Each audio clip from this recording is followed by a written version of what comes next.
Nakiisa ang mga kapulisan sa pagdiriwang ng Edil Ada sa mga kapatid nating Muslim sa Kulasi, Antique. Ang buong detalye mula kay Patrolwoman Justin May Halores.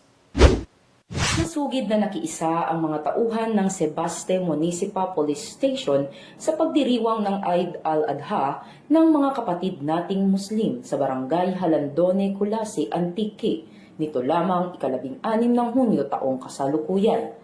Kasama sa aktibidad ang Kulasi Municipal Police Station at ang 2nd Antique Provincial Mobile Force Company na kung saan ay nagdaos ang mga kalahok ng feeding program sa mga residente ng nasabing lugar.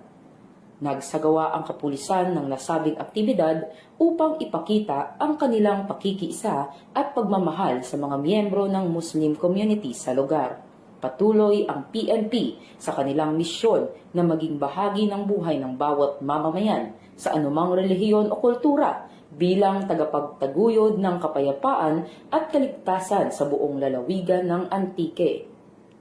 Mula rito, sa Police Regional Office 6, ako ang inyong PNN correspondent, Patrolwoman Justin May Halores, alagad ng batas, tagataguyod ng balitang pulis.